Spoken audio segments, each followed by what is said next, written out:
Hello friends, today we'll discuss composition of two SHM having same period and same path. Consider two SHM,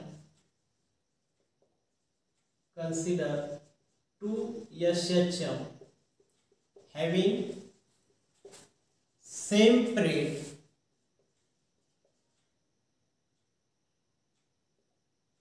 and same path, but different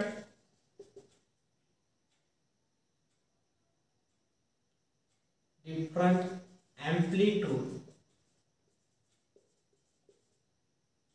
and different initial phase. दोन simple harmonic waves घेऊ आपण की ज्यांचा period कसा आहे same आहे, path same आहे, but different amplitude different आहे आणि अजून काय डिफरंट आहे, इनिशियल फेज. असे दोन इक्वेशन आपण इथे घेऊ शकतो. x1 is equal to a1 sin omega t plus phi 1 आणि दुसरं डिस्प्लेसमेंट इक्वेशन घेऊ शकतो आपण a2 sin omega t plus phi 2. This is equation number 1 and this is equation number 2. असे दोन इक्वेशन आपण घेतले. पहिले इक्वेशन आहे x1 is equal to a1 sin omega t plus phi 1. दुसरे इक्वेशन आहे x2 is equal to a2 sin omega t plus phi 2. या दोन इक्वेशन मध्ये इनिशियल फेज डिफरंट आहे, एम्प्लिट्यूड डिफरंट आहे, परंतु टाइम पिरियड कसा आहे सेम आणि पाथ कसा आहे सेम. अशा दोन इक्वेशनचं जर आपण कंपोजिशन केलं म्हणजे काय केलं, आपण दोघाला ऍड केलं. Therefore we know x is equal to superposition of two waves. According to superposition principle, x is equal to x1 plus x2. This is the equation number 3. दोन इक्वेशनला आपण कंबाईन केलं, कंपोज केलं म्हणजे काय केलं, आपण एकत्र केलं. मग आता x1 ची व्हॅल्यू माहिती आहे आपल्याला, x2 ची व्हॅल्यू माहिती आहे. x1 x2 ची व्हॅल्यू जर आपण पुट केली तर we get x is equal to x1 ची व्हॅल्यू किती आहे, a1 sin omega t plus phi 1. This is the value of x plus x2 ची व्हॅल्यू किती आहे, a2 sin omega t plus phi 2. दोन्ही व्हॅल्यू आपण पुट केले, x1 आणि x2 ची व्हॅल्यू पुट केली. आता इथे इक्वेशन बघा की या इक्वेशन मध्ये sin omega t plus phi 1 म्हणजे आपण sin a plus b चा फॉर्म्युला यूज करू शकतो.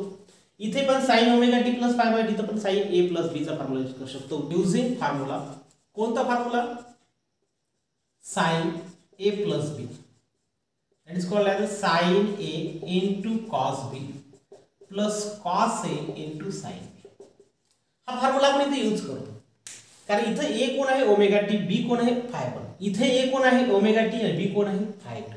म्हणजे आपण इथे फॉर्म्युला हा यूज केला तर काय मिळेल आपल्याला या ठिकाणी, x is equal to a1 sin a plus b चा फॉर्म्युला यूज करा आपण. काय मिळेल फॉर्म्युला या ठिकाणी, sin omega t into cos phi 1 plus आपल्याला ब्रॅकेट करू plus cos omega t into sin phi.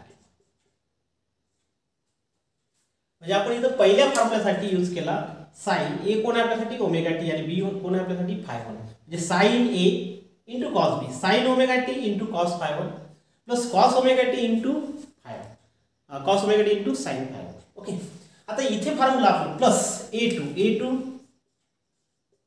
आणि इथं पुन्हा फॉर्म्युला यूज करायचा आपल्याला. कोणता फॉर्म्युला यूज कराल तुम्ही, sin omega t into cos phi 2.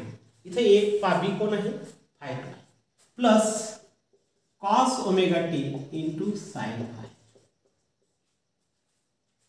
म्हणजे तिथे आपण फॉर्म्युला यूज केला, इथे sin a plus b चा फॉर्म्युला यूज केला, इथे sin a plus b चा फॉर्म्युला यूज केला आणि याच्यानंतर आपल्याला हे एक्सप्रेशन मिळालं.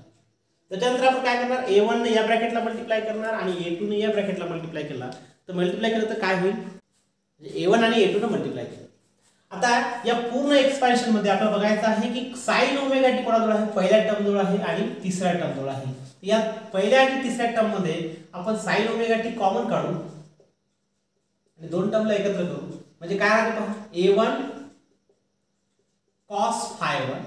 त्याच्यानंतर या टर्म मध्ये sin ओमेगा t कॉमन आहे या आणि या पहिल्या आणि तिसऱ्या टर्म मध्ये, त्याच्यामुळे या टर्मला आपण अगोदर लिहू म्हणजे काय होईल plus a2 into cos 5.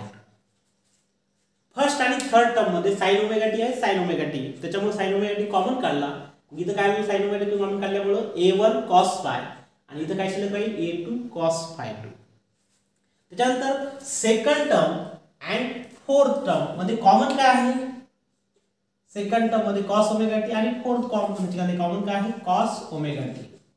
Bracket मध्ये काय शिल्लक राहील a1 sin phi, a1 sin phi 1 आणि याच्या a2 sin phi 2. इथं sin ओमेगा टी कॉमन काढला पहिल्या आणि थर्ड टर्म मध्ये आणि सेकंड आणि फोर्थ टर्म मध्ये cos ओमेगा टी कॉमन काढला. त्याच्यानंतर पुट दिस ब्रॅकेट आणि दिस ब्रॅकेट यासाठी आपण व्हॅल्यू काय पुट करू, this is the equation number 4th number घेऊ आपल्याला. Put a1 sin phi 1 plus a2 sin phi 2 ही जी ब्रॅकेट आहे a1 sin phi 1 plus a2 sin phi 2 यासाठी आपण व्हॅल्यू पुट करू r sin delta. This is the equation number 5. या bracket साठी आपण काय पुट करू r sin डेल्टा. आता या ब्रॅकेट साठी काय होईल मग a1 cos phi 1 plus a2 cos phi 2 यासाठी आपण r cos डेल्टा म्हणजे काय होईल a1 cos phi 1 plus a2 cos phi 2 is equal to r cos delta. This is the equation number 6. Put this value of this bracket and this bracket in above equation, we get x is equal to sin omega t into this bracket साठी पहा काय put केला आपण r cos delta plus cos omega t आणि या bracket साठी आपण काय पुट करत आहोत r sin delta, r sin delta. r दोन्ही जवळ कॉमन आहे या टर्म मध्ये ते कॉमन काढू आपण. ब्रॅकेट मध्ये काय शिल्लक राहील मग sin omega t into cos delta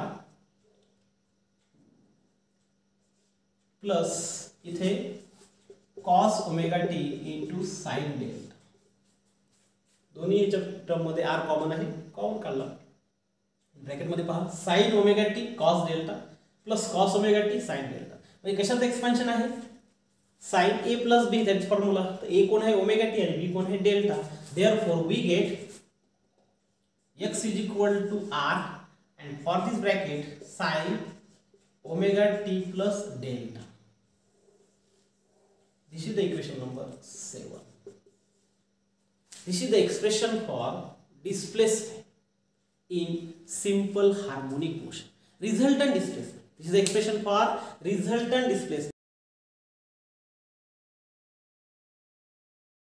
Now to find resultant initial phase, आपल्याला अल्फा 1 आणि alpha phi 1 and phi 2 these are the initial phases. Phi 1 and phi 2 are the initial phases. Okay. तर we know equation 5 and equation from equation 5 and 6 we get r sin delta is equal to a1 sin alpha 1 plus a2 sin alpha 2 and r cos delta is equal to a1 cos alpha 1, r sin delta is equal to a1 sin phi 1 plus a2 sin phi 2 and r cos delta is equal to a1 cos phi 1 plus a2 cos phi 2. These are the two equations, equation 5 and equation 6. या दोन equation वर आपण काय करणार resultant initial phase करणार. आता dividing equation 5/6 dividing equation 5/6 equation 5 ला जर 6 ने डिवाइड केलं तर काय होईल मग आपलं equation r sin delta upon r cos delta is equal to a1 sin phi 1 plus a2 sin phi 2 upon a1 cos phi 1 plus a2 cos phi 2. Okay, r cancel झाला, sin upon cos delta that's called as the tan delta. Tan delta is equal to he term अशा लिहून टाकायची आपण a1 sin phi 1 plus a2 sin phi 2 upon a1 cos phi 1 plus a2 cos phi 2. Okay. Therefore, delta is equal to tan inverse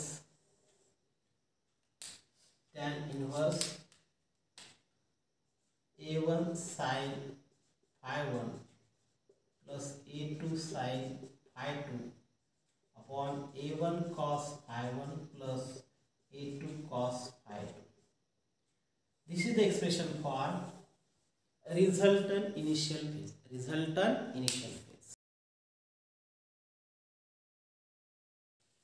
Now, to find resultant amplitude, that is capital R. We know equation 5 and equation 6 from equation 5 and 6. R sin delta is equal to a1 sin phi 1 plus a2 sin phi 2 and R cos delta is equal to a1 cos phi 1 plus a2 cos phi 2. आता आपण काय करणार, equation 5 चा square करणार आणि equation 6 चा square करणार आणि त्याचे ऍडिशन करणार. म्हणजे काय म्हणणार आपण या ठिकाणी squaring and adding equation 5 and 6. म्हणजे काय करणार आपण, या 5 चा स्क्वेअर करणार, 6 इक्वेशनचा स्क्वेअर करणार आणि त्यांची काय करणार आपण ऍडिशन. म्हणजे काय होईल, स्क्वेअरिंग करू आपण पहिल्या इक्वेशनची. काय होईल, इक्वेशन 5 ची स्क्वेअर केल्यावर r square sin square delta, या इक्वेशनचा स्क्वेअर केल्यावर काय येईल plus r square cos square delta. म्हणजे स्क्वेअरिंग केली आणि ऍडिशन केली. तसेच आपण या टर्मची करू, equal to this bracket square plus second bracket चा स्क्वेअर. तर पहिली ब्रॅकेट कोणती आहे आपली, a1 sin phi 1 plus a2 sin phi 2. ही झाली पहिली ब्रॅकेटचा स्क्वेअर. देन सेकंड ब्रॅकेट कोणती आहे, a1 cos phi 1 plus a2 cos phi 2. तर आपण स्क्वेअर केलं. आता इथे a प्लस b ब्रॅकेटचा स्क्वेअरचा फॉर्म्युला आपण यूज करणार. म्हणजे काय होणार, आपण इथे कॉमन काय आहे ते आपण कॉमन काढून टाकू. काय आहे ते कॉमन, r स्क्वेअर आणि ब्रॅकेट मध्ये काय राहते sin square delta plus cos square delta. आता a प्लस b ब्रॅकेटचा स्क्वेअर म्हणजे काय फॉर्म्युला आपला इथे यूज केला, तर पूर्ण ब्रॅकेट करू आपण याला, a1 square sin square phi 1 plus twice a1 a2 आणि sin phi 1 into sin phi 2, sin phi 1 into sin phi 2 plus b square. a square plus twice ab झालं. आता कोणता करणार आपण, b स्क्वेअर म्हणजे काय होईल a2 स्क्वेअर sin phi 2 चा square. This bracket is complete. म्हणजे आपण या ब्रॅकेट साठी a प्लस b ब्रॅकेटचा स्क्वेअरचा फॉर्म्युला यूज केला. पहा, this is a square plus twice ab plus b square. So same to same formula आपण इथे यूज करणार. म्हणजे काय होईल आपलं equation, second bracket a1 square cos square phi 1 plus twice a1 a2 cos phi 1 into cos phi 2 म्हणजे twice ab झालं. आणि याचा स्क्वेअर केल्यावर काय, a2 स्क्वेअर cos स्क्वेअर म्हणजे आपण या ब्रॅकेटचा स्क्वेअर केला, या ब्रॅकेटचा स्क्वेअर केला, दोन ब्रॅकेट मध्ये पहा. आता याच्यामध्ये कॉमन काय ते काय गोष्ट पाहू आपण, a1 square sin square phi 1 असं सेम टू सेम पहा, इथं cos स्क्वेअर phi 1 आहे. म्हणजे जेणेकरून आपण sin square delta plus cos square delta is equal to 1 येते. तसंच sin square phi 1 plus cos square phi 1 म्हणजे ही टर्म आपण यूज करू शकतो. म्हणजे ही टर्म आणि ही टर्म एकत्र जर केली तर काय होईल equation, a1 square sin square phi 1 ही टर्म आपण याकडे घेऊ. म्हणजे काय होईल a1 square cos square phi 1. या टर्मला इकडे काय घेतलं की जेणेकरून a1 स्क्वेअर जर कॉमन काढला तर sin square phi 1 plus cos square phi 1 is equal to काय येते 1. त्याच्यानंतर या टर्मचा विचार करू आपण. इथं a2 स्क्वेअर कॉमन आहे, सॉरी a2 स्क्वेअर sin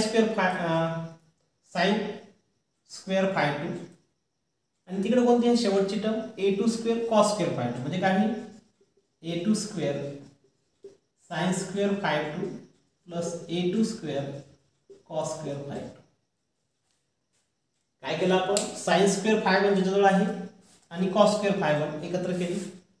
त्याच्यानंतर साइन स्क्वेअर फाय टू आणि कॉस स्क्वेअर फाय टू ही टर्म एकत्र केली. आता ब्रॅकेटमध्ये राहिल्या कोणत्या तर twice a1 into sine phi one sine phi two twice a1 a2 cos phi one cos a2. फक्त टर्म आपण काय केलं यांचे इंटरचेंज केले, आता त्यांची प्लेस इंटरचेंज केली.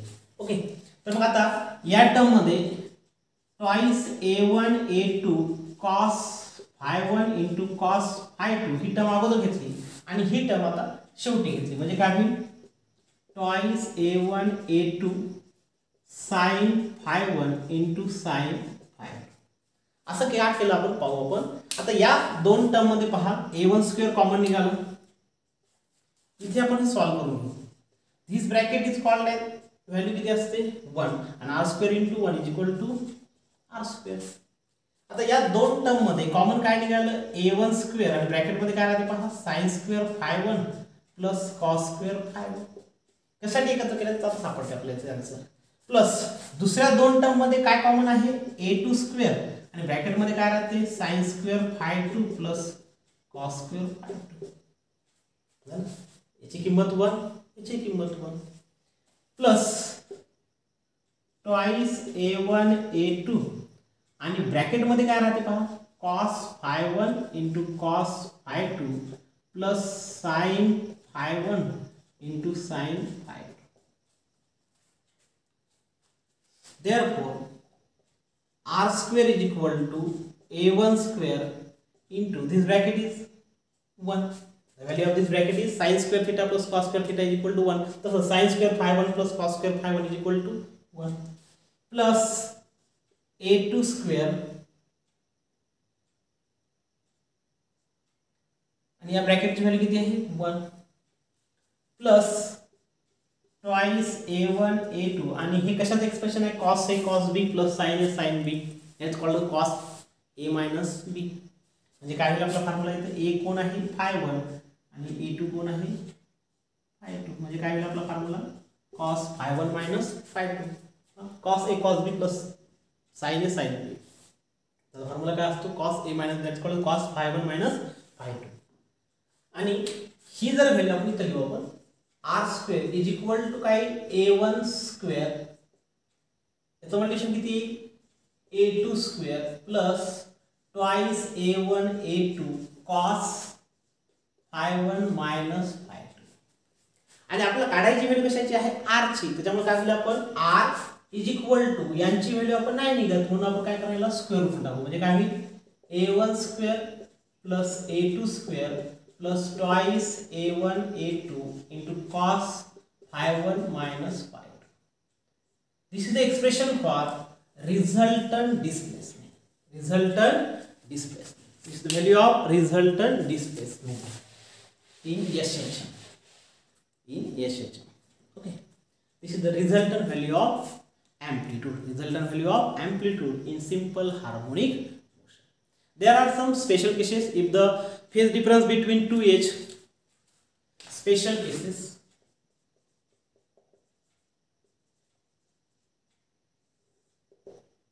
Case number 1. If phi 1 minus phi 2 is equal to 0. What is phi 1 minus phi 2? This is the phase difference. This is the phase difference between two simple harmonic waves. Okay. Simple harmonic motion. Phi one minus phi two किंमत जर 0 ठेवली phase difference 0 असेल किंवा दोन SHM simple harmonic wave same phase मध्ये असेल the two SHM are in same phase that is the phase difference is equal to 0 then we get R is equal to a1 square plus a2 square plus twice a1 a2 आणि cos phi one minus phi two किंमत किती आहे cos 0. And therefore we get R is equal to a1 square plus a2 square plus twice a1 a2 कारण cos 0 ची किंमत किती असते 1 आणि त्याची ते एक्सपान्शन हे फॉर्म्युला आहे. तरी काय फॉर्म्युला याचा यूज केला तर R is equal to under root a1 plus a2 ब्रॅकेटचा स्क्वेअर स्क्वेअर आणि स्क्वेअर रूट कॅन्सल झाला. therefore R is equal to a1 plus a2. This is the expression for resultant displacement when the phase difference between two waves is 0 or two waves are in same phase. If the amplitude of both the waves is same, जर दोन्ही amplitude same असतील तर काय मग R is equal to A plus C, that's called as twice. If the phase difference between two simple harmonic motion is pi by 2, case second form. Case 2, if the phase difference between two simple harmonic motion is pi by 2, तर काय होईल pi by 2 किंमत जर आपण इथे put केली, therefore R is equal to A1 square plus A2 square plus twice A1 A2 into cos pi by 2. cos 0 ची किंमत 1 आहे तर cos pi by 2 ची किंमत किती -1 आणि ही किंमत जर -1 into twice A1 A2 तर काय होईल व्हॅल्यू आपली R is equal to A1 square plus A2 square minus twice A1 A2, कारण cos pi by 2 ची किंमत किती असते -1. therefore R is equal to, इथे कोणता फॉर्म्युला यूज करू शकतो आपण, A1 minus A2 ब्रॅकेटचा square. therefore we get R is equal to A1 minus A2. This is the expression for resultant displacement when the phase difference between two waves is pi by 2.